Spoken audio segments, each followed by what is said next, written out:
श्रुतिस्मृतिपुराणानामालयं करुणालयं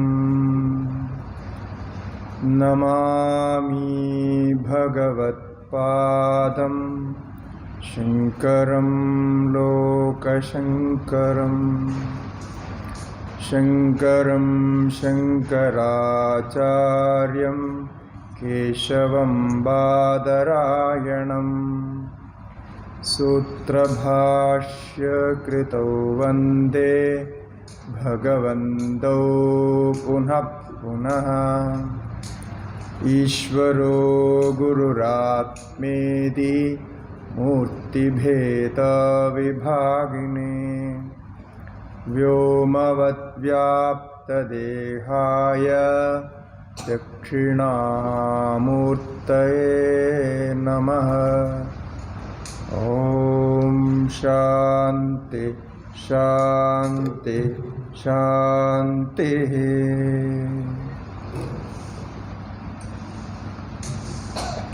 सर्वं स्वात्मस्वरूपं मुकुरनकरवत् स्वस्वरूपात् स्वतन्त्रः स्वच्छस्वात्मस्वभित्तौ कलयति धरणीदशिवान्तं सदाय। वाग्देवी मन्द्रवीर्यं सददसमुदिता शब्दराश्यात्मपूर्णा हन्दानन्दस्वयत्ता जगदि जयति सा शाङ्करी भाष्यशक्तिः। हन्दानन्दस्वयत्ता जगदि जयति सा शाङ्करी भाष्यशक्तिः। श्री सद्गुरु महाराज की जय। ओम नमो नारायणाय।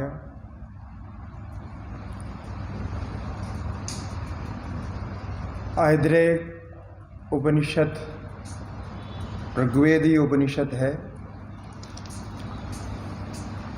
ऋग्वेद के ऐद्रेय आरण्यक में ये उपनिषद आता है। वैसे तो कलेबर में ये उपनिषद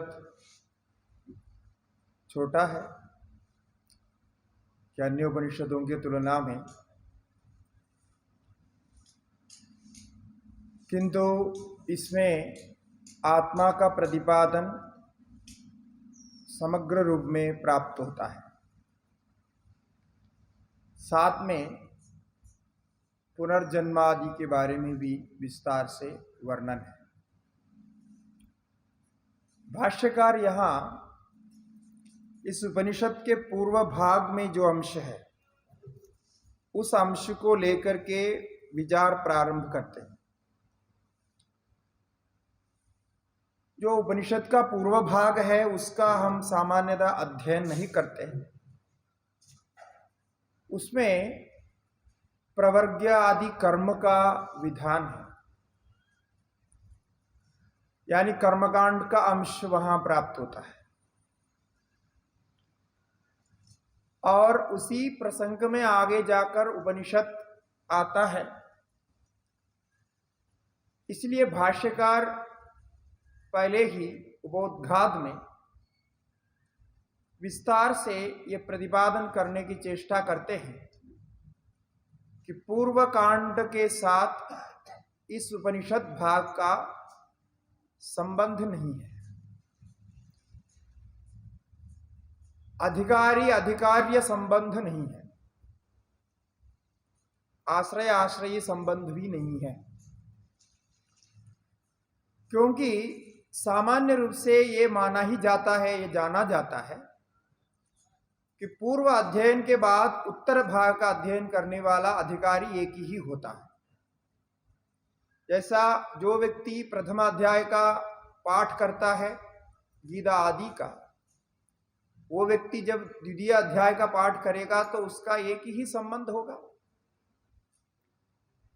इसीलिए ये विशेष रूप से प्रतिपादन करना आवश्यक हो जाता है कि पूर्व भाग का उत्तर भाग के साथ संबंध आधिकारिक संबंध नहीं है। ये विषय अत्यंत शास्त्रीय विषय है, किंतु भाष्यकार ने भाष्य में परिसमाप्तम कर्म सह अपर ब्रह्म विषय विज्ञान, ये क्यों कहा कि आपके कर्म यहां समाप्त होता है, ये कहा कर्मकांडी परिसमाप्तम कर्म सह अपर ब्रह्म विज्ञानेन, अपर ब्रह्म विज्ञान के साथ कर्मकांड पूरा हो गया। यहां अपर ब्रह्म का अर्थ है उपासना,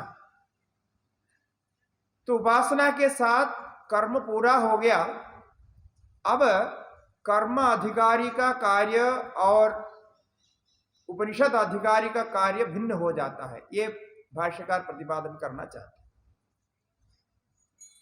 इसी शब्द में पूर्व पक्ष प्रकट हो जाता है, ये शब्द में ही पूर्व पक्ष है।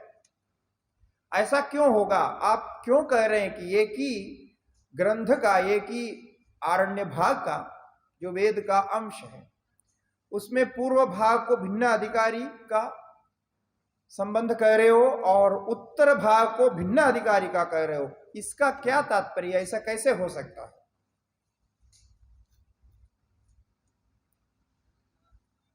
ये एक विषय है जिसके ऊपर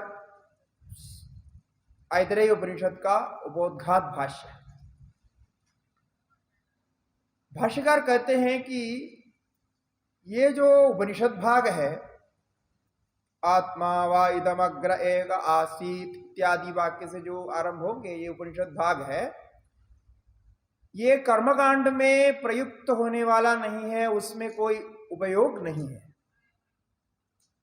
कर्मकांड के जो कर्मकांडी कर्म करेंगे वो इस उपनिषद अंश का कहीं प्रयोग नहीं कर पाएंगे, विनियोग नहीं कर पाएंगे। उपनिषद का अधिकारी कर्म त्यागी है, सर्व कर्म त्याग जिसने किया वही व्यक्ति है। यानी कर्म में अनधिकारित्व या कर्म त्याग कर दिया हो, उस व्यक्ति का इस उपनिषद श्रवण में, मनन में, उपनिषद से ज्ञातव्य विषय में अधिकारित्व है।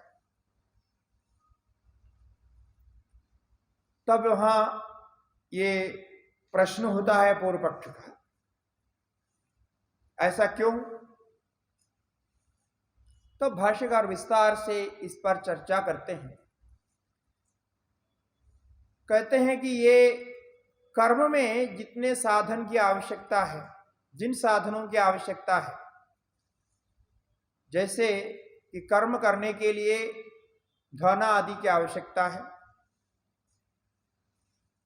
लौकिक धन और देवी धन दोनों प्रकार के धन आवश्यकता है, अन्य सामग्रियां चाहिए, और कर्म करने वाला गृहस्थ होना चाहिए।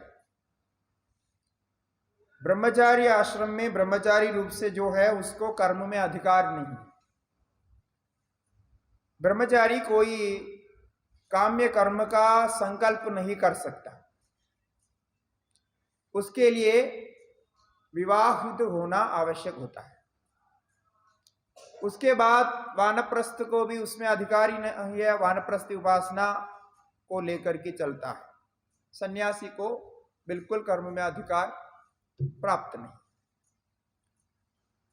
तो कर्म में अधिकारित्व के लिए जो जो साधन चाहिए, जैसा आप तो पहले कर्म करना चाहते हैं तो विवाह करना पड़ेगा,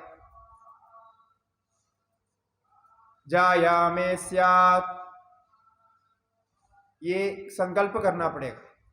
वित्तम में स्यात्, वित्त मुझे हो जाए, पत्नी हो जाए, अथ कर्म कुर्वीय, तब मैं कर्म करूंगा। तो ये यहां आवश्यक नहीं दिखता है, ये साधन यहां नहीं चाहिए। यहां अकेले की बात हो रही है, सर्वकर्म त्यागने की बात हो रही है।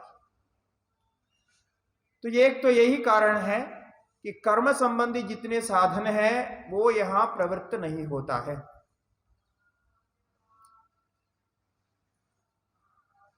अब दूसरा कारण है कि जिनको येषणाएं समाप्त हो गई, आप किसी को यह नहीं कह सकते कि आप इच्छा करो। इच्छा करवाना शास्त्र का काम नहीं होता है। इच्छा स्वयं होती है। जिसकी इच्छा है वो इच्छा के अनुसार साधन को खोजता है, तब उस साधन के रूप में, साधन के मार्ग के रूप में वेद प्रकट होता है, शास्त्र प्रकट होता है। शास्त्र कभी भी नहीं करता है, कहता है कि स्वर्गगानो यजेत, स्वर्ग जाने की इच्छा करो, ऐसा नहीं कहता कि स्वर्ग जाने की इच्छा यदि आपके अंदर पहले से है तो साधन यह है यजेत, यज्ञ करो। तो जो जो यज्ञ कहा गया उसको करना है। दर्श पूर्णमासाभ्याम यजेत, दर्श पूर्णमास या करो, ज्योतिष्ठोम न यजेत, ज्योतिष्ठोम करो, आदि आदि बहुत सारे यज्ञ है जो स्वर्ग के लिए साधन है। किंतु ये नहीं कहता है कि स्वर्ग जाने की इच्छा करो, ये नहीं कहता। पुत्र की इच्छा करो, ये नहीं कहता। हाँ, यदि आप गृहस्थाश्रम में पहुंच गया, गृहस्थ हो गए, तो यह जरूर कहता है कि गृहस्थ होने के बाद धर्म बनता है वो संतान की उत्पत्ति करे। संतान के बिना गृहस्थाश्रम पूर्ण नहीं होता, अधूरा है। तो गृहस्थाश्रम धर्म को पूर्ण करने के लिए संतान उत्पत्ति आवश्यक है, तो उसके लिए पुत्र कामेष्टि याग है। तो पुत्र कामेष्टि करके संतान की उत्पत्ति कर सकते हैं यदि स्वाभाविक रूप से संतान उत्पन्न नहीं होता है, वो वहां के लिए है।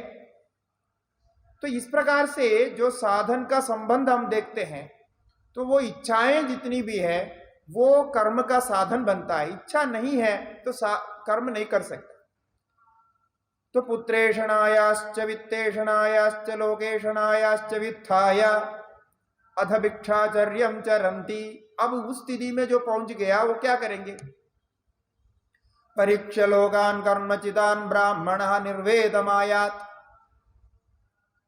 वो नहीं चाह रहा है कि पुत्रेषणा से, वित्तेषणा से, लोकेषणा से उब गया है, उठ गया है, तो आप किस कर्म को करेगा? उसके मन में कर्म करने की भावना ही नहीं आती, क्योंकि मीमांसा में यह कहा गया है पहले आपको शाब्दी भावना होनी चाहिए। तो शाब्दी भावना, अर्थी भावना दोनों हो तभी आप कर्म करने के लिए अधिकारी है। जो संकल्प नहीं कर सकता, बिना संकल्प से कर्म नहीं कर सकता, वो कर्म में व्यवधान मानते हैं यदि संकल्प आप नहीं किया तो। पहले आपको संकल्प करना ही पड़ेगा। आजकल ऐसे ही कर देते हैं लोग, जानते नहीं। आजकल जो कर्म चलता है वो आधा तो कर्म है ही नहीं, कर्मकांड जैसा करते रहते हैं, कुछ ना कुछ करते हैं, इसमें बहुत विधि विधान है। तो संकल्प जिसका नहीं है, वो पुत्र आदि कामना जिसकी नहीं है, वो क्या करेगा? कर्म कैसे करेगा? इसीलिए भाष्यकार यहां कहते हैं जो पुत्रादि येषणा त्रय से मुक्त हो गया, उसके लिए भी तो कुछ ना कुछ उपदेश होना चाहिए वेद का। ऐसे कैसे हो सकता है कि उसके लिए उपदेश है ही नहीं? आप जबरदस्ती सभी से इच्छा कराओगे और जबरदस्ती कर्म कराओगे, निर्बंधित कर्म होगा, ऐसा तो हो नहीं सकता। इसलिए जो कर्म की गति को पार करना चाहता है, कर्म गति का संबंध नहीं चाहता है, उसके लिए यह उपनिषद प्रवृत्त होता है। हमें तो विषय सुनने से बहुत सरल लगता है, ये कोई बड़ी बात है नहीं, जो कर्म नहीं करता उसको क्या पड़ा, वो तो ठीक है, वो बाद में करेगा, आगे जाकर के करे। हमारे लिए अभी इस समय में इतनी महत्वपूर्ण बात नहीं है ये। किंतु भाष्यकार पूर्णतः वैदिक है। भाष्यकार वेद से कभी अलग नहीं होते, उनका सारे शब्द वेद धर्मशास्त्र से प्रमाणित होते। तो कहने के लिए हम कह सकते हैं हम कुछ भी नहीं करें, कर्म को हमने त्याग दिया, वेद को त्याग दिया, त्रैगुण्य विषया वेदा निस्त्रैगुण्यो भवार्जुना, ये हम कह सकते हैं। किंतु इसमें एक दोष ये है कि यदि आप पूर्ण रूप से कर्मकांड को निंदा करेंगे तो वो कर्मकांड की निंदा ही नहीं है, वो वेद की निंदा हो जाती, क्योंकि वेद के 80% भाग कर्मकांड है, केवल 4% है जो हम उपनिषद नाम से कहते हैं। तो ये 80% को निंदा करके आप 4% को प्रामाणिक सिद्ध करेंगे, कैसे हो सकता है? अब उसकी भी कुछ प्रामाणिकता है। तो यावत जीवम अग्निहोत्रम जुहियात, इस तत्व को लेके जो बैठा हुआ है कि जीवन भर अग्निहोत्र करना ही हमारा कर्तव्य है, इस भाव में जो बैठा हुआ है उसको क्या उत्तर देंगे? तम यज्ञ पात्रैर्दहन्ति, वो यज्ञ त्यागने का समय ही नहीं है उसको। जब अंत्येष्टि होती है तो उस याज्ञिक को यज्ञ पात्रों के साथ दहन किया जाता है, क्योंकि तब तक वो अहरहर अग्निहोत्रम जुहियात, नित्य कर्म रूप से अग्निहोत्र को करता आया है, तो साथ में वो लेके जाएगा। वो वैदिक मानते हो। अब हम जो इस समय हमारी स्थिति है, हम तो वेद का कोई पूर्व भाग हमें जानकारी नहीं है, यहां तक हमें आचरण विचरण भी जानते नहीं है कि क्या आचरण में कैसे मर्यादा है, क्या है, होना चाहिए, कुछ नहीं। इसलिए हमें उससे कोई लेना देना नहीं। अब इतना जो भाष्य ऐतरेय भाष्य में आरंभ में लिखा है, वो बहुत सारे आपको समझ में ही नहीं आए कि ये क्यों ये सारे बातें कर रहे भाष्यकार। क्या भाष्यकार उनके अनुकूल जाना चाहते हैं? नहीं। आपको वेदांत की स्थिति, सन्यास को सम्यक प्रकार से समझना है तो सन्यास में क्या त्यागा जाता है उसको समझना पड़ेगा। कि सन्यास तो ले लेते हैं, क्या त्याग दिया यही समझ में नहीं आया। और कभी कभी सन्यास लेने के बाद बहुत अहंकार आ जाता है, हम उत्तम आश्रम में प्रवेश किया, अब सब लोग मुझे नमस्कार करना चाहिए, अब हम किसी का नमस्कार नहीं करेंगे। वो पता ही नहीं लगता कि क्या करना है क्या नहीं करना, क्योंकि इसका आचार विचार का पृष्ठभूमि नहीं है। हम भाष्य में केवल ज्ञान के भाग को लेते हैं तो इसमें गलत हो जाता है। भाष्यकार के जीवन देखिए, भाष्यकार के भाष्य देखिए, उन्होंने आचार विचार को छोड़ा नहीं। वेदो नित्यम अधीयताम तदुदितः कर्मस्व निष्ठीयताम कहा है। वो सामान्य विधान है, ठीक है, लेकिन वो किसके लिए कहा वो जानना पड़ेगा। ऐसा नहीं कहा भाष्यकार ने जहां कहीं भी आप वेद का आचरण नहीं करिए और फिर सन्यास ले लीजिए, आपको कुछ करना नहीं पड़ेगा, आपको सभी लोग पूजा करेंगे। नहीं करेंगे, आपकी निंदा करेंगे। आचारहीनम न पुनन्ति वेदाः, ये भाष्यकार ने उद्धृत किया है ऋग्वेद का मंत्र। जो आचार विचार से हीन होगा उसको वेद रक्षा नहीं करते हैं। तो आपको कोई जबरदस्ती तो नहीं कह रहा है कि आप छोड़ करके सन्यास ले लो। सन्यास कराना नहीं होता है, सन्यास हो जाता है। सन्यास कोई उद्देश्य से करता है तो वो सन्यास्त नहीं समझना उसको, वो तो कोई कामना से किया, कुछ मतलब से किया, वो सन्यास नहीं होता है। इसलिए सन्यास होने के पहले इन सब बातों पर विचार करना चाहिए। क्या नित्य था, क्या अनित्य था, किसको त्यागा हमने क्या सफेद कपड़ा त्याग लिया और लाल कपड़ा पहन लिया, ये है क्या? उसमें जो व्याघृतियों को हमने त्यागा है, वो व्याघृति में सारे कुछ वेद का सार, हमारे संस्कार का जो सार, पूरा जन्म का मृत्यु का सार बैठा हुआ है वो 3 व्याघृति में। इसलिए वो 3 व्याघृति का त्यागने के लिए इतना बड़ा कर्मकांड किया जाता है। विरजा होम आदि जो करते हैं वो 3 शब्द ही है और कुछ नहीं है उसमें, किंतु उसमें बहुत कुछ है। तो इसीलिए यहां यह प्रसंग को भाष्यकार विस्तार से उठाते हैं और कर्मकांड की ओर से क्या क्या प्रश्न किया गया उसको भाष्यकार ने वेदांत की दृष्टि से, वेद के अर्थ की दृष्टि से कहा। देखिए, यदि भाष्यकार नहीं होते, एक बार आप चिंतन करिए। अभी पूज्य आचार्य सर्वानंद जी महाराज ने बौद्धघात में ये कहा कि बौद्धों के साथ बहुत भिड़ंत हुआ भाष्यकार का। ये ठीक है, ये हुआ है। वो क्यों हुआ, क्या क्या स्थिति थी उस समय? कि आप जब वेदयुक्त कर्म के विषय में चिंतन करते हैं तो आपको लगता है एक बहुत सरल है, हम तो करते ही रहते हैं। किंतु उसका जो आचार विचार के ऊपर आप ध्यान दीजिए। अभी सन्यास का भी अब आचार विचार देखेंगे, अब गृहस्थ का भी यदि आचार विचार देखेंगे तो आपको पता चलेगा वो कितना कठिन है। आश्रम इसलिए कहा गया, संबंधा श्रम जिसमें होता है, पूर्णतः आपको श्रम करना पड़ेगा कि प्रातः काल से लेकर के सायंकाल तक नियम ही नियम है, उनको पालन करता रहना पड़ेगा, तब आप आश्रमी बनते हैं, गृहस्थाश्रमी बनते हैं या संन्यासाश्रमी बनते हैं। तो इसलिए ज्ञान का मार्ग प्रशस्त करने के लिए स्वयं को एक अलौकिक शुद्धता में ले जाना पड़ता है, अलौकिक पवित्रता में ले जाना पड़ता है। ये केवल कहने से नहीं होगा, वो शरीर से भी, मन से भी, भाव से भी, हाव से, भाव से, सब उस पवित्रता में रखना पड़ेगा, तब जाकर के आपके मन में वो ज्ञान उदित हो सकता है, आप उस मार्ग में प्रवृत्त हो सकते हैं, आप उत्तरायण मार्ग में प्रयाण कर सकते हैं, सूर्य का भेद करके ऊपर जा सकते हैं, जिन यदियों के बारे में शास्त्र में कहा गया। तो ये जो 3 व्याहृदियों को हम त्यागते हैं, इसकी अनेक व्याख्याएं हैं, उस पर हम विचार नहीं कर रहे हैं अभी। ये त्यागना वैदिकों की दृष्टि से, वेद की दृष्टि से बहुत बहुत दोषयुक्त है, ऐसा लगते हैं, क्योंकि व्याहृदि ही हमारा जीवन है, प्राण है, उसको आपने त्याग दिया। आप उपनयन और शिखा को त्याग दिया, कैसे हो सकता है? इसलिए ये विरोध करते हैं, ऐसे सन्यास को वो नहीं लेते हैं। वो कहते हैं नित्य कर्म के अनुष्ठान के साथ सन्यास होना चाहिए। अब भाष्यकार कहते हैं कि नित्य कर्म का अनुष्ठान तभी तक होना चाहिए जब तक उसके द्वारा प्राप्त फल प्राप्त नहीं होता है, माने उसके द्वारा जो कार्य आगे होना है वो नहीं होता है, वो हो गया, अब वो नहीं चाहता है, तो नित्य कर्म को अनुष्ठान क्यों करे?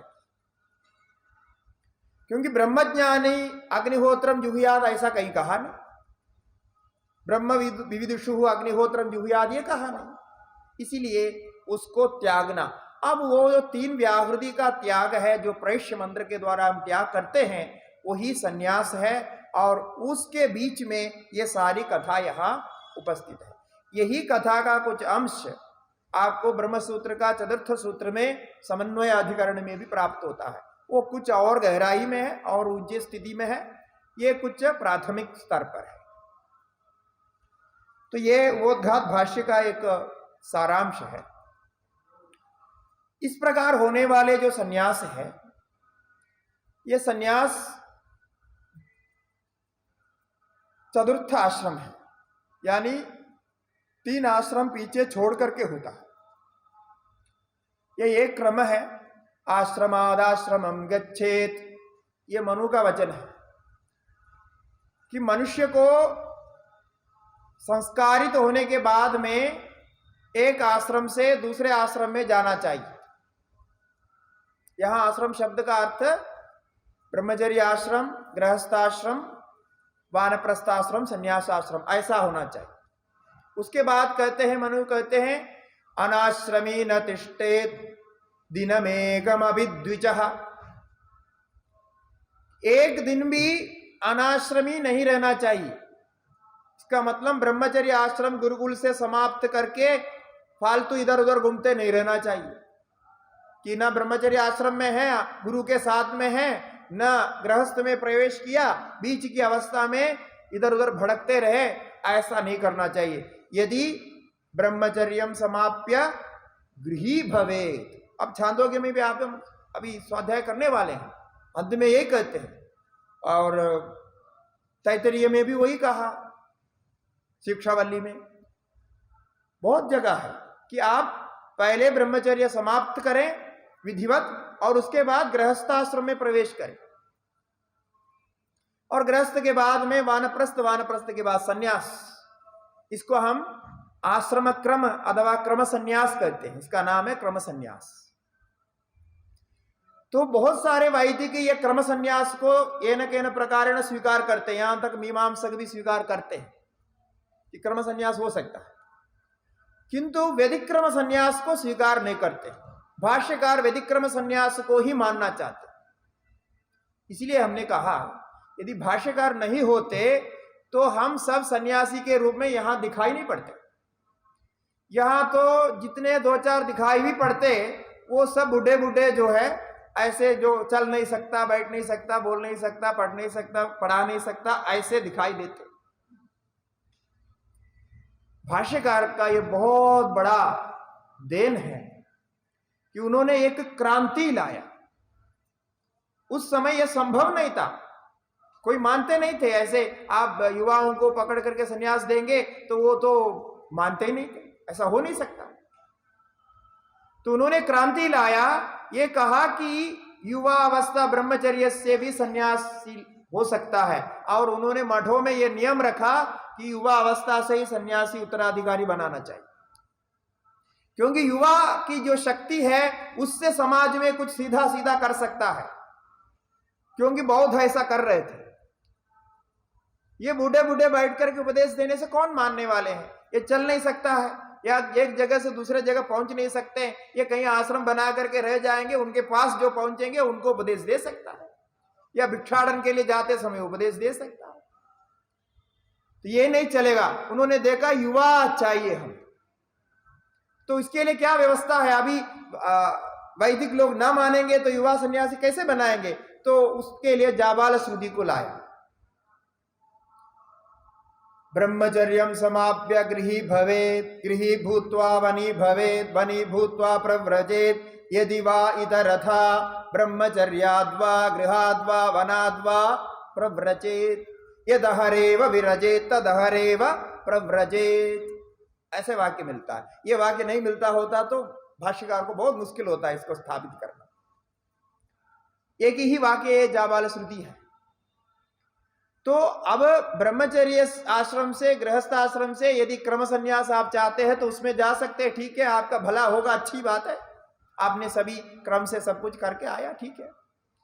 किंतु यदि वह इधर था, यदि कोई ऐसा नहीं चाहता है, गृहस्थ आश्रम में नहीं जाना चाहता, हमारे यहाँ सनक आदि ऋषि मिलते हैं जो गृहस्थ आश्रम में नहीं गए, नारद ऋषि मिलते हैं गृहस्थ आश्रम में नहीं गए, बहुत सारे ऋषि यहाँ हैं जो गृहस्थ आश्रम में नहीं गए, इनकी इच्छा नहीं थी।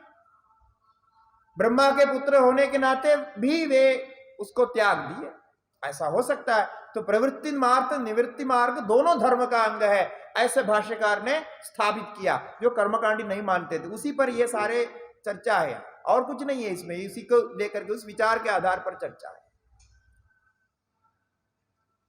निवृत्ति मार्ग प्रवृत्ति मार्ग दोनों धर्म है। तो अब निवृत्ति मार्ग को कहां से शुरू करना चाहिए? पूर्व पक्ष कहता है आप गृहस्थ आश्रम समाप्त करके फिर शुरू करो, उसके पहले नहीं। कर्म किए बिना, ये 80% जो कर्म है उसको किए बिना कैसे हो सकता है? तो वो पहले करें, बाद में उधर जाए, ठीक है। अब वृद्धावस्था में 75 साल होने के बाद में जो आप शेष जीवन को जप करते हुए, माला घुमाते हुए चलाए, उसमें क्या, ऐसा हो सकता है, लेकिन पहले से नहीं हो सकता। तो इसको व्यवस्थित करने में भाष्यकार ने बहुत सारे शास्त्रार्थ किए। तो ये जो गृहाद्वा वनाद्वा ब्रह्मचर्याद्वा ये जो नियम है, इसके आधार पर ये जो संन्यास व्यवस्था, दशनाम संन्यास व्यवस्था भाष्यकार ने प्रस्तुत किया, ये बौद्धों के विरोध में था, बौद्धों के बराबर करने के लिए था। नहीं तो सभी युवा बौद्ध के पास जा रहे थे, वो बौद्ध बन रहे थे, उनके संघ में ज्वाइन कर रहे थे। तो हमारे पास तो बूढ़े बूढ़े रह गए थे, इसीलिए उन्होंने चलते चलते पूरे भारत में भ्रमण करते हुए इसका प्रचार किया, इसका शास्त्रार्थ किया। इसीलिए हमारे अभी जो संन्यास व्यवस्था है, जो हम सब बने हुए हैं, इसका पूरा पूरा महत्व भाष्यकार को जाता है। ये लोग इस पर ध्यान नहीं देते, सोचते हैं पहले सन्यासी था, ऐसा नहीं था भाई, बहुत मुश्किल था ऐसा होना, कोई मानते ही नहीं थे ऐसा होने का। तो ये दोनों का विचार चलने के बाद में अभी कुछ भाष्य वाक्य उद्धृत करेंगे। इसके पहले सन्यास के जो क्रम है, कई लोग इसको जानते नहीं, उसके बारे में थोड़ा कहने के बाद में कुछ भाष्य वाक्य का विचार करेंगे जो हमें सुनने में अच्छा लगे। ऐसे भाष्य वाक्य हम जानना भी चाहिए सन्यास के बारे में।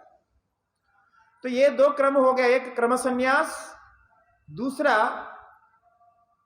जो ब्रह्मचर्या होने वाले, सीधा सोने वाले सन्यास, जिसको वैदिक क्रम सन्यास बोल सकते हैं। दो प्रकार का संन्यास तो वेद की दृष्टि से हो सकता है, यह स्थापित किया। इनमें भी सन्यासियों में दो होता है, एक विविदिशा संन्यास, ये विद्वत संन्यास, ये दो विभाग फिर हो जाता है। विविदिशा संन्यास का अर्थ है कि ज्ञान प्राप्त करने की इच्छा से संन्यास लेता है, जो सामान्य हम सब देखते हैं। वैराग्य हो गया, वैराग्य हो गया यानी घर से भी वैराग्य हो गया, इहलोक परलोक सुखों से भी वैराग्य हो गया, समाधि संपत्ति प्राप्त हो गई, सामान्य रूप से प्राप्त हो गया। उसको लेकर के या परोक्ष ज्ञान हो गया, श्रवण मनन के द्वारा हो गया, कहीं से सुनकर के हो गया, जो हम सबके जीवन में अनुभव में है, ऐसा हो गया। तो उसके बाद में संन्यास लेने की इच्छा हो गई, तो यद अहरेव विरजेत, तो जिस दिन विरक्ति हो जाती है तद अहरेव प्रव्रजे, ये जो संन्यास है इसमें विविदिशा संन्यास मुख्य अभी जो प्रवर्तमान है, जानने की इच्छा से। तो ऐसे सन्यासी होने के बाद में संन्यस्य श्रवणम कुर्यात् आसुप्तेरामृते कालम नयेद वेदांत चिंतया आदि आदि नियम आता है। उनको श्रवण करना चाहिए, मनन करना चाहिए, और यावत जीव श्रवण मनन के द्वारा ही व्यतीत करना चाहिए। यह विविदिशा संन्यास का क्रम हो गया। और एक विद्वत संन्यास है, जो याज्ञवल्क्य आदि ऋषि महर्षि जो हुए हैं, जो पहले से ज्ञानी थे। याज्ञवल्क्य ऋषि ब्रह्मज्ञानी थे, इस विषय में किसी की कोई शंका नहीं, क्योंकि आप बृहदारण्यक उपनिषद के 3 अध्याय में देखते हैं तो ये स्पष्ट हो जाता है। याज्ञवल्क्य ऋषि परीक्षा पास करके ब्रह्मज्ञानी है। बाकी तो ब्रह्मज्ञानी बहुत हुए, लेकिन उन्होंने ब्रह्मज्ञानी होने की परीक्षा भी पास की। पूरी चर्चा हुई, अंत में शाकल्य ने बहुत परीक्षा की, आप ब्रह्मज्ञानी है, क्या प्रमाण है आपके पास? तो उन्होंने प्रमाणित कर दिया। तो ये जो संन्यास है उसको विद्वत संन्यास कहते हैं। इसका विधान कुछ अलग है, कर्म अलग ही होता है, और इसमें भी 2 विभाग होता है, एक लिंग संन्यास, एक अलिंग संन्यास। लिंग संन्यास का अर्थ होता है संन्यास लेने के बाद में, जैसे हम गेरुआ वस्त्र का धारण करते हैं, काषाय वस्त्र धारण करेंगे, संन्यास के लिए जो कहा गया रुद्राक्ष माला धारण करेंगे, या भस्म विभूति आदि धारण करेंगे, जड़ा रखेंगे या मुंडन करेंगे आदि जो नियम है संन्यास का नियम, ये सब लिंग धारण करेंगे, इसको कहते हैं लिंग संन्यास। जो गुरुजी जो जो करने के लिए बताते हैं वो सब जीवन भर करते रहते हैं, वो जीवन भर का व्रत होता है। अभी कई लोग ऐसा सोचते हैं संन्यास का जो व्रत है 1 साल तक करते हैं, जब भी 1 साल तक करते हैं या कुछ 1 महीने तक करते हैं, उसके बाद हो गया संन्यास भी हो गया, जब भी हो गया, सब हो गया, माला भी बांध करके रख लेते हैं, अभी हम फ्री हो गए, सर्वतंत्र स्वतंत्र हो गया, अभी किसी के अधीन में नहीं, ऐसा भी सोचते हैं। ऐसा नहीं है, ये नैष्ठिक है। नैष्ठिक का अर्थ यावत जीव आपको उन व्रतों का धारण करना ही पड़ेगा। यदि ज्ञान हो गया, आप समाधि में चले गए, व्रत छूट गया तो अपने आप छूट जाता, वो तो बात अलग है। तो स्वयं नहीं जाता, तब तक आपको आजीवन यथासंभव व्रतों का पालन करना पड़ेगा, इसमें कोई संशय नहीं। ऐसा जो पालन करते हैं उनको लिंग सन्यासी कहते हैं। और दूसरा होता है अलिंग सन्यासी। ऐसे भाष्यकार ने जो व्यवस्था बनाई है उसमें 3 विभाग को अलिंग सन्यासी में रखा। ये तुरीय, तुरीयादि इत्यादि नाम से अलिंग सन्यासी में, वो कभी लिंग धारण करते हैं, कभी नहीं करते, कभी नंगा धड़ंगा घूमते हैं, कभी कोई कपड़ा पहनते, कभी नहीं पहनते, कभी खाते हैं, कभी नहीं खाते हैं, ऐसे सब लक्षण में रहता है, अवधूत वृत्ति में रहते हैं, कभी श्रवण करते हैं, कभी उपदेश देते हैं, कभी नहीं देते हैं। तो यह अलिंग सन्यास होता है। कभी सन्यासी है वो भी नमस्कार योग्य होते हैं। अब ये लिंग सन्यास में 4 बताया है, कुटीचक, बहुतक, हंस और परमहंस। कुटीचक, बहुतक, हंस, परमहंस 4 है। इनका नियमों में कुछ अंदर है, इसलिए 4 है। और आजकल यहाँ हम हरिद्वार के प्रांत में हैं, तो यहाँ तो और भी प्रकार से उसमें किया है। इसमें नागा सन्यासी होते हैं, और अघोरी सन्यासी होते हैं, और कुछ फकड़ सन्यासी होते हैं, और उदासीन और होते हैं, बहुत सारे विभाग और वैष्णव होते हैं, और इस प्रकार से विभाग और भी है। ये अंतर्गत इसी का अंतर्गत है, लेकिन शास्त्रीय ढंग से ये 4 है। इसमें कुडीचक वो है कि संन्यास लेने के बाद में अपने ही गांव के पास जंगल में या जहां दूर का गांव से थोड़े दूर में एक कुटिया बना करके वहां निवास करते, और गांव से ही भिक्षा आते। कभी कभी उसके वो सन्यासी के घर से ही भिक्षा ला करके देते हैं, घर में नहीं जाता है, वो दूर में रहता है, भिक्षा आदि घर से ही आता है। यदि क्रम संन्यास में आ गया तो पत्नी रहेगी या पुत्र वधू रहेगी आदि, जो भी उसके भाई बंधु है वो भिक्षा पहुंच जाएंगे, वो खा करके कुटिया में रह के अपने साधन करके जीवन बिताएंगे। ये कुडीचक है। कुडीचक उनको नियम में कुछ ढीला दिया हुआ है कि आप इतने नियम पालन करने से चलेगा। और उसके बाद में बहुतक है। बहुतक वे सन्यासी है जो निरंतर विचरण करते रहते हैं। वो 3 रात से अधिक एक स्थान में निवास नहीं करते हैं, विचरण करते रहते हैं। और उसके बाद हंस होते हैं। हंस सन्यासियों में कुछ नियम है।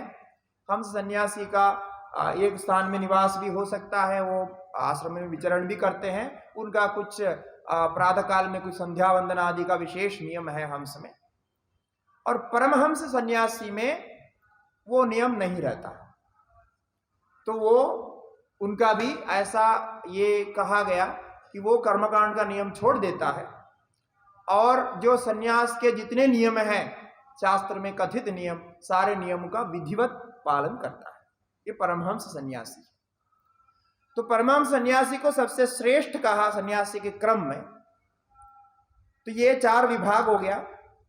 इसके बाद जो अलिंग सन्यास है उसमें और 3 विभाग यही बताया नारद परिव्राजक आदि उपनिषदों। ये एक सामान्य ज्ञान सन्यास के विषय में होगा। अब कुछ भाष्य वाक्य देखते हैं कि ये सन्यास क्यों करना चाहिए। तो विदित्वा ब्रह्म व्युत्थानमेव कुर्यादिति प्रयोजन अभावः इति चेत अक्रिया मात्रत्वाद व्युत्थानस्य अविद्या निमित्तो ही प्रयोजन भावः। भाष्यकार सन्यास का सारांश बता देते हैं कि ब्रह्म को परोक्ष रूप से जानने के बाद, यानी कुछ जानने के बाद में व्युत्थानमेव कुर्यात्, व्युत्थान ही करना चाहिए, सन्यासी लेना चाहिए। क्यों? क्योंकि इसका कोई प्रयोजन नहीं है। प्रयोजन नहीं है तो क्यों सन्यास लेना चाहिए? जो गृहस्थ है, गृहस्थ आश्रम से आसक्त है, वो तो गृहस्थ आश्रम को छोड़ करके विचरण करना नहीं चाहता है, अपने सुख सुविधाओं को छोड़ करके विचरण करना नहीं चाहता। तो सन्यास क्यों लेना चाहिए? तब कहते हैं कि ये प्रयोजन अभाव जो आप समझ रहे हैं ये वास्तविक नहीं है। आप अविद्या संबंधी प्रयोजन को देख रहे हो। स्वामी जी का आगमन हुआ है। ओम नमो नारायण। जो भी प्रयोजन भाव है वो अविद्या निमित्तक होता है। पहले अभी हमने कहा कि कामनाएं अविद्या निमित्तक ही है। इसलिए अब सन्यास लेने के सामने कोई प्रयोजन नहीं है कि क्या प्रयोजन के लिए सन्यास ले रहे हो, ऐसा कोई कामना नहीं रखे। केवल ब्रह्म प्राप्ति ही लक्ष्य है।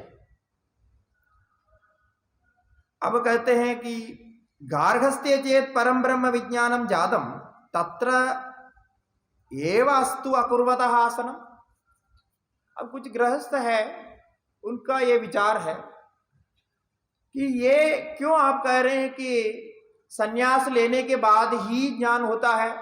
ज्ञानम सन्यास लक्षणम अज्ञात्वा प्रव्रजेत, ये सब वाक्य आया।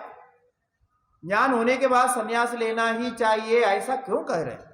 क्योंकि हम ब्रह्मज्ञान तो प्राप्त कर सकते हैं। ब्रह्मज्ञान प्राप्त करके गृहस्थाश्रम में ही निवास करेंगे। बहुत लोग ऐसे सोचते हैं, आजकल बहुत प्रचार भी होता है इसका। मैं समझता हूं गृहस्थों को खुश करने के लिए ये प्रचार करते। कई लोग बोलते हैं आप घर में ही रहो, आप घर में रहते हुए भी सन्यासी हो सकते हैं। तो कई लोगों ने ऐसा किया है, हमने देखा है, बोलना नहीं चाहिए नाम आदि, लेकिन कई लोग ऐसे करते हैं, पति पत्नी दोनों घर में ही रह रहे हैं और दोनों संन्यास लेके घर में रहे, यहां तक स्थिति हो गई। मतलब ये पक्ष पहले भी था, पूर्वादि तो यही बोल रहे हैं कि हम घर में रह के संन्यास लेके घर में ही रहेंगे और वहीं ब्रह्मज्ञान प्राप्त करेंगे। ऐसे हो सकता है क्या? तो भाष्यकार स्पष्ट कह देते हैं, न काम प्रयुक्तत्वात् गार्हस्थ्यस्य। ये गृहस्थाश्रम का अर्थ क्या है कि जब तक आप गृहस्थाश्रम में हैं, आप कामना के द्वारा प्रेरित होकर कर्म करते रहते हैं, क्योंकि गृहस्थाश्रम का नियम एक अलग होता है जो सन्यासी आचरण नहीं कर सकते, और वहां चुपचाप रहना संभव नहीं। जो गृहस्थ होता हुआ गृहस्थाश्रम को चलाने के लिए उचित कर्मों को नहीं करता है, उसको गृहस्थाश्रम में नहीं रहना चाहिए, गृहस्थाश्रम को त्यागना चाहिए। गृहस्थाश्रम में जाने के बाद में दिन भर ध्यान में बैठा रहेगा तो होगा क्या? समदम उपरति दीक्षा श्रद्धा आदि लेकर के समदम उपरति का अभ्यास करेगा, समाधि लगाएगा, तो वो गृहस्थ नहीं रहेगा, वो गृहस्थ में रहने योग्य नहीं है। क्योंकि गृहस्थ आश्रम का अर्थ आश्रमंदा श्रम, वहां कुछ नियम है, वो नियम का पालन करना है, आपको पंचयज्ञ करना है, नित्य कर्म करना है, तभी तो गृहस्थ में रहना है। इसलिए वहां कामना को त्यागना संभव नहीं। अदो न गार्हस्थ्य एव आसनम उत्पन्न विद्यस्य। इसलिए जो ब्रह्म विदिषु है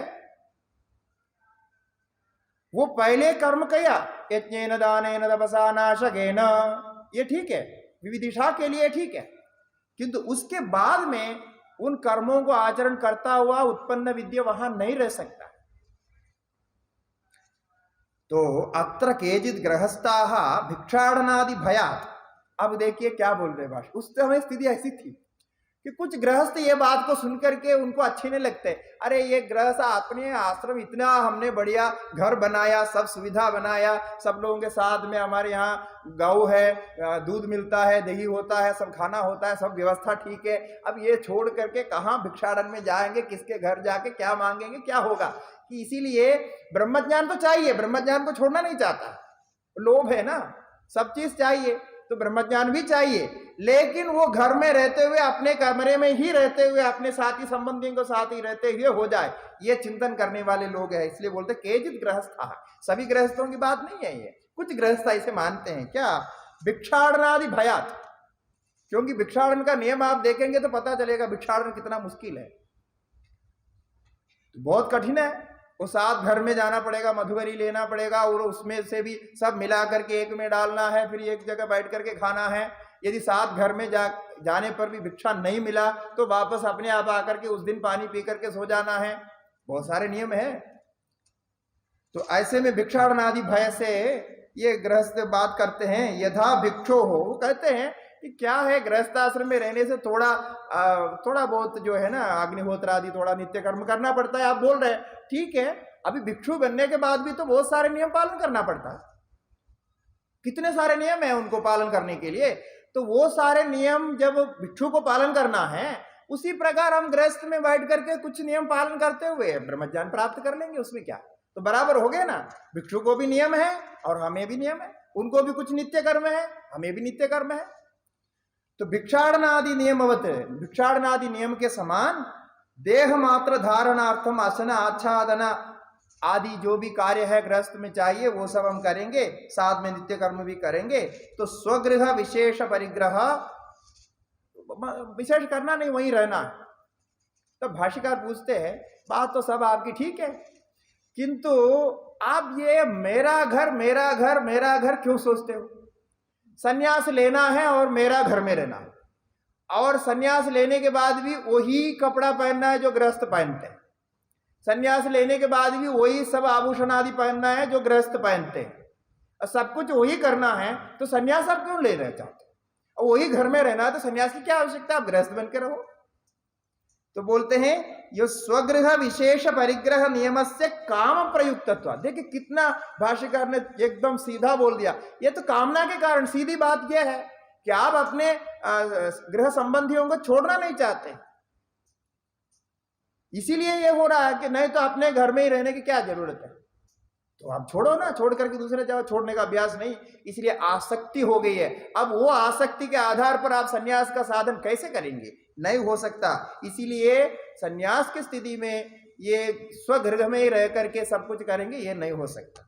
और उसके बाद कहते हैं, एक वाक्य कहते हैं, देखिए हम तो परोक्ष ज्ञान के बाद में सन्यास लेने की बात की चर्चा कर रहे हैं आपस में, किंतु भाष्यकार यहां एक वाक्य लिखते हैं, अविदुषा अपि मुमुक्षुणा पारिव्राज्यम कर्तव्यमेव।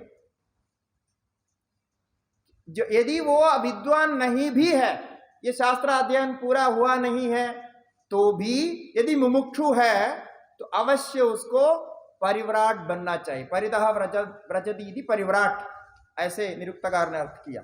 वो चारों तरफ घूमते रहते, चलते रहना चाहिए, उसको घर में नहीं रहना चाहिए। ये क्या प्रमाण है? तब कहते शांदो दांदा उपरति तिदिक्षु, ये सब जो कहा गया वो किसके लिए कहा गया? जो अविद्वान है, अभी पूरा तैयार नहीं हुआ, किंतु मुमुक्षु है, वो शांद दांद उपरति तितिक्षा श्रद्धा आदि साधनों के साथ में साधन करता हुआ, श्रवण मनन करता हुआ वो प्राप्त कर लेगा। इसीलिए अन्य आश्रम में यह संभव नहीं है। गृहस्थ आश्रम में बैठ करके शमदमादि संभव नहीं है। कोई प्रैक्टिस करके दिखाए। भाष्यकार ने यहां भी कहा है और गीता भाष्य में भी एक जगह स्पष्ट कहा, आप यदि हिम्मत है तो पूरा गृहस्थ आश्रम में रह करके आप शमदमादि उपरति का प्रैक्टिस करके दिखाओ। हमने तो कई लोगों को, कितने घर में कितने बार झगड़ा होते हैं, कई झगड़ों में हम फंसा है।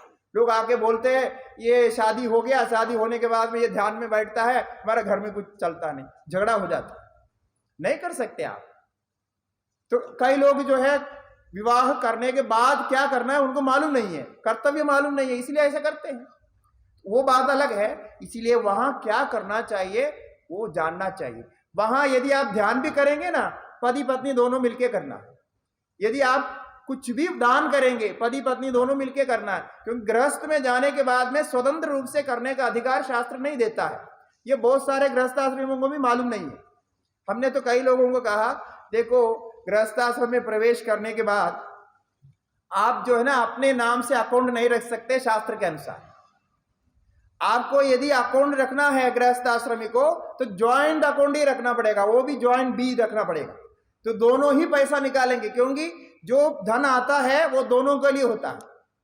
और इसी प्रकार कोई पुण्य आता है तो भी दोनों के लिए है, कोई पाप आता है तो दोनों के लिए है। यदि पत्नी करती है, पति करता है तो भी बंटवारा हो जाता है। क्योंकि जब आप विवाह करते हैं, 7 फेरे लेते हैं, उसमें 7 फेरे में एक एक फेरे में एक एक संकल्प होता है, एक एक मंत्र के द्वारा संकल्प होता है, और उसके बाद में दोनों को बांध दिया जाता है। बांधने के बाद उनका प्राण भी एक है, शरीर भी एक है, और मन भी एक है, संकल्प भी एक है, सब एक होता है। और मीमांसा में तो यहां तक कह दिया, आपको सुनने में अच्छा लगेगा कि यहां तक कह दिया कि ये जो कर्म किया ना यहां, अब ये कर्म करके यहां से जाएगा। अब जब मृत्यु में जब मरेगा तो एक साथ तो दोनों नहीं मरेगा। अब समस्या हो जाती है कि पति पहले मर गया या पत्नी पहले मर गई, तो फिर उसको कर्मफल कैसे होगा, आगे का कर्मफल कैसे होगा। तो मीमांसा में अधिकार अध्याय में 6वां अध्याय में शायद 8वां 9वां प्रकरण अधिकरण है, उसमें यह कहा कि देखिए यदि पत्नी पहले जाती है तो पति आने तक इंतजार करना पड़ेगा उन्हें, तब तक कर्मफल नहीं मिलेगा। वो वेटिंग में वहां बैठे रहेगी, जब तक पति आएगा तभी वो कर्मफल मिलेगा। क्यों ऐसा है? क्योंकि दोनों मिलकर के कर्म किया। थियरी तो बहुत सिंपल है, माने सीधा सीधा है। दोनों मिलके किया हुआ जो कर्म है उसका फल एक को कैसे दे सकता है? इसीलिए वो इंतजार करेगी, और जब इंतजार करने के बाद जब दोनों पहुंच जाएंगे तब वहां होगा। ऐसा करके पूरा बंधन बहुत लंबा जाता है। इसका विच्छेद केवल विरक्ति से ही हो सकता है और व्याहृति त्याग से ही हो सकता है, अन्य कोई प्रकार से नहीं हो सकता। इसीलिए एक घर में रहने की बात मत करिए। और अत्याश्रमी होने के बाद में जो जो नियम कहा गया, न कर्मणा न प्रजया इत्यादि मंत्र हम पढ़ते हैं कि वहां कर्म आदि है ही नहीं, उनके साधन में नहीं है, सन्यासी के लिए नहीं है। और ज्ञात्वा नैष्कर्म्यम आचरेत्, ये स्मृति है।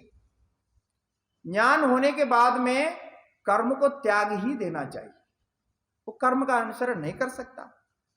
और ज्ञानम संन्यास लक्षणम, ये आप जानते हैं। अब इस प्रकार से बहुत सारे स्तुति वाक्य यहाँ उद्धृत करते हैं भाष्यकार। अब एक बात और है इसमें जो भाष्यकार ने अंतिम में विचार किया। शास्त्र में आया है जायमानो हवै, जो जन्म लेता है, त्रिभेर ऋणई ऋणवान जायते, इनका 3 ऋण हो जाता है। जन्म लेने वाले को 3 ऋण हो ही जाता है, देव ऋण, ऋषि ऋण, पितृ ऋण। और हमारे वैदिक प्रक्रिया में सारे साधन आचरण विचरण जो भी रखा है, ये 3 ऋण से जीवन में मुक्त होने के लिए रखा। ऋषि ऋण से मुक्त होने के लिए हम स्वाध्याय करते हैं, पितृ ऋण से मुक्त होने के लिए विवाह करके संतान उत्पत्ति और साथ में श्राद्धादि करते हैं, और देव ऋण से मुक्त होने के लिए नित्य अग्निहोत्र आदि संध्या अग्निहोत्र आदि कर्म और यज्ञ याग आदि कर्म करते हैं।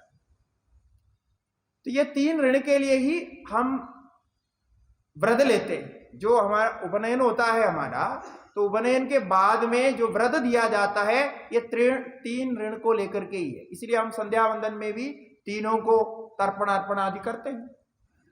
तो अब कहते हैं कि ये जो सन्यास ले लिया, इनका ये 3 ऋण का क्या होगा। अब 3 ऋण को वो मुक्त नहीं किया। आप कहे कि आप ब्रह्मचर्यादेव प्रव्रजे, ब्रह्मचर्य से सन्यास में चला गया तो बीच में संतान उत्पत्ति किया नहीं, तो पितृ ऋण तो रहेगा, पितृ ऋण से मुक्त नहीं हो सकता। और देव ऋण भी रहेगा, क्योंकि देवता को यज्ञ नहीं करता है ना, इसलिए देवानाम न प्रियम, ये कहा छांदोग्य उपनिषद बृहदारण्य उपनिषद में कि देवता ये नहीं चाहते हैं कि कोई सन्यास लेके ज्ञान में चला जाए, क्योंकि उनका खाना पीना बंद हो जाता है। फिर कौन स्वाहाकार डालेगा, आहुति नहीं मिलेगी, इसलिए वो नहीं चाहते हैं। तो ऐसे स्थिति में आप ये 3 ऋण में 1 ऋण चलो स्वाध्याय को रख सकते हैं, सन्यास लेने के बाद में स्वाध्याय होता है या मान करके चलेंगे, तो बाकी 2 ऋण का क्या होगा। तो उर्ण नहीं हो सकेगा, उर्ण नहीं हो सकेगा तो बंधन में रहेगा, पाप होगा, फिर ज्ञान नहीं हो सकेगा तो मोक्ष कैसे होगा, वो तो व्यर्थ हो गया, पापी हो गया, आसुरिक जन्म मिलेगा उसको। ऐसा स्थिति है। तो भाष्यकार कहते हैं ये देखो, इधर एक बात आप भूल जा रहे हैं। ये बात ये है कि जो 3 ऋणों की बात है ये अविद्वान के लिए है। विदुषश्च ऋण प्रतिबंधा भावो दर्शितः आत्मलोकार्थिनः, जो विद्वान होता है आत्मलोकार्थी है, ये बात सर्वथा हमें ध्यान रखना चाहिए। शास्त्र का कोई भी नियम का उल्लंघन सन्यास के द्वारा नहीं होता है। जो अन्यवादी कहते हैं भाष्यकार ने शास्त्र नियमों का उल्लंघन किया, शास्त्र नियमों का त्याग किया, ये कहते हैं बिल्कुल गलत है। कि शास्त्र का एक नियम यह है, यदि ये आत्मा के चिंतन के लिए, ब्रह्म चिंतन के लिए आप कुछ भी त्यागते हैं तो उससे पाप नहीं होता, वो गलत नहीं होता, बल्कि पुण्य होता है। वो जो व्यक्ति घर त्याग करता है ब्रह्म ज्ञान के लिए, उसके कितने पीढ़ी के जो पितर है वो सारे मुक्त हो जाते हैं, वो प्रसन्न हो जाते हैं कि हमारे एक सन्यासी बन गए, ऐसा कहा गया है। इसीलिए ये जो भी ऋणत्रय का संबंध है वो अविद्वान के लिए है। अब जब तक आपको आसक्ति है आप ऋणत्रय से मुक्त नहीं होते। आपको ब्रह्म जिज्ञासा है तो आप ऋणत्रय से मुक्त हो गए, तब तक आप मुक्त नहीं। ऋणत्रय मुक्त होने के लिए एक ही साधन ब्रह्म जिज्ञासा है। इसीलिए विदुषश्च ऋण प्रतिबंध भावो दर्शितः आत्मलोकार्थिनः, आत्मलोक को चाहते हैं। इसीलिए आप ध्यान रखना चाहिए हम सन्यासियों को कि हम सन्यास लेने के बाद में ऐसा कोई कर्म में न प्रवृत्त हो जो आत्मा ज्ञान ब्रह्म विचार श्रवण मनन आदि से विरुद्ध चले जाए। यदि उससे बाहर आप चले जाए, कोई भी और कर्म करेगा तो आप पे दोष लगेगा, आप नीचे गिरेंगे, नष्ट हो जाएगी।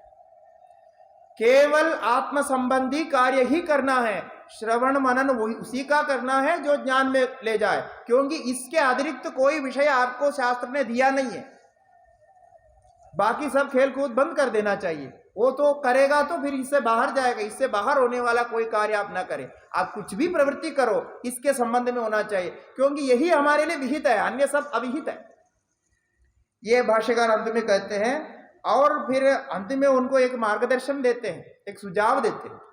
देखो, आप जो नित्य कर्म की बात करते हैं, अग्निहोत्र आदि नित्य कर्म होना चाहिए ऐसा कहते हैं, तो ये नित्य कर्म को त्यागने की भी तो विधान है। ये आपने देखा नहीं क्या? क्योंकि यावत जीव श्रुति नाम अविद्वत अमुमुक्ष विषय कृतार्थता, ये यावत जीव श्रुति आदि जो भी है ना, ये अमुमुक्ष विषय है, जो मोक्ष नहीं चाहता है, भोग चाहता है, उसके लिए। और छांदोग्य शाखा में ऐसा एक विधान भी प्राप्त होता है कि छांदोग्य च केशांचित, कुछ लोग, कुछ एक शाखी ऐसे मानते हैं कि 12 रात्रम अग्निहोत्रम हुत्वा तदह ऊर्ध्वम परित्यागः श्रूयते। अग्नि आधान करने के बाद में यदि अग्नि का त्याग करना चाहते हैं, यानी अग्निहोत्र निरंतर नहीं करना चाहते अथवा छोड़ना चाहते हैं, परिस्थिति ऐसा है किसी कारण से वो नित्य अग्निहोत्र नहीं कर सकते, ऐसा है तो छांदोग्य शाखा में कहीं ऐसा बताया है कि 12 दिन तक, 12 रात्र 12 दिन तक अग्निहोत्र करके फिर उसका परित्याग करना चाहिए।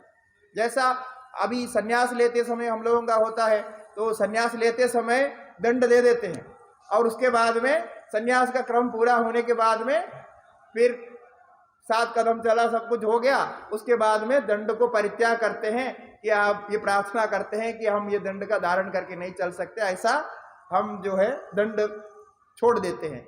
और दंड धारण करने से जो नियम का पालन करते हैं, जैसे मठों में सब स्वामी जी, सब पूज्य स्वामी जी सब हमारे सामने हैं, तो पालन करते हैं, तो लेकर के जाते हैं। इसमें 2 विधान है।